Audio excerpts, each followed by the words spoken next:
और चलिए खबरों की शुरुआत करते हैं और सबसे पहले बात करेंगे जगदीप धनखड़ के इस्तीफे की और उसके इर्द गिर्द होने वाली सियासत की। पूर्व उपराष्ट्रपति धनखड़ ने 12 दिन पहले 2027 में रिटायर्ड होने की बात कही थी। ये 2027 में कही थी। ऐसे में उनका अचानक से इस्तीफा दे देना कई सवाल खड़े करता है। तो यह घटनाक्रम विपक्ष को मौका देगा। स्वास्थ्य कारणों का हवाला देकर जगदीप धनखड़ ने रिजाइन किया था और इस्तीफे के 24 घंटे के भीतर मंजूर भी कर लिया गया। प्रधानमंत्री नरेंद्र मोदी ने भी मंगलवार को एक्स पर पोस्ट किया और उनके अच्छे स्वास्थ्य की कामना की। लेकिन मॉनसून सत्र से पहले दिन ही उनके इस्तीफे ने सबको चौंका दिया। सियासी गलियारों में चर्चा है कि इस्तीफा ही देना था तो सत्र शुरू होने से पहले ही दे देते।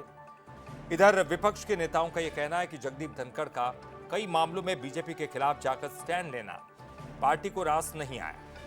और फिर चाहे वो किसान आंदोलन से जुड़ा मुद्दा हो, न्यायपालिका को लेकर उनकी टिप्पणी हो, या फिर जस्टिस वर्मा महाभियोग केस, जहां क्रेडिट के रेस में विपक्ष आगे निकल गया और सरकार की फजीहत हुई।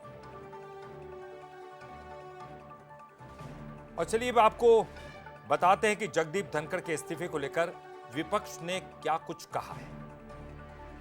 वरिष्ठ कांग्रेस नेता जयराम रमेश ने कहा कि ये उन लोगों की नीयत पर सवाल खड़े करता है जिन्होंने उन्हें उपराष्ट्रपति पद तक पहुंचाया।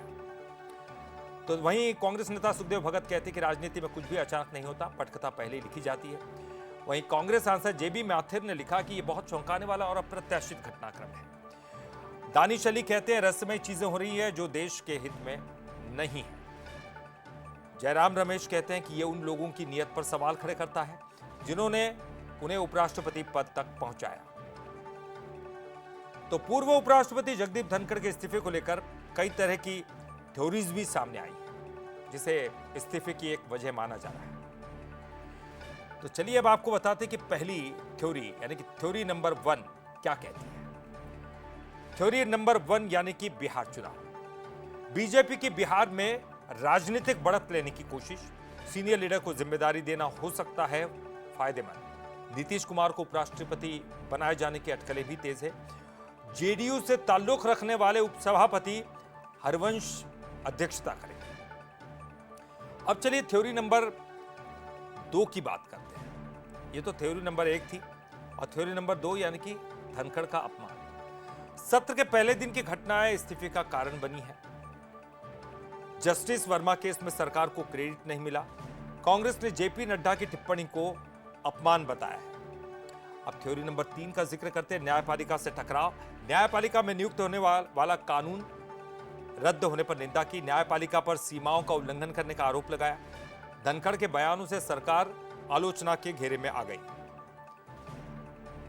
और अब ये 3 थ्योरी है जो कि वजह हो सकती है उनके इस्तीफे की। हालांकि यह भी सच है कि जगदीप धनखड़ बीते लंबे समय से बीमारी से जूझ रहे हैं। उनका इलाज भी जारी है, लेकिन विपक्ष के दावों पर तो सियासत गरमा ही है।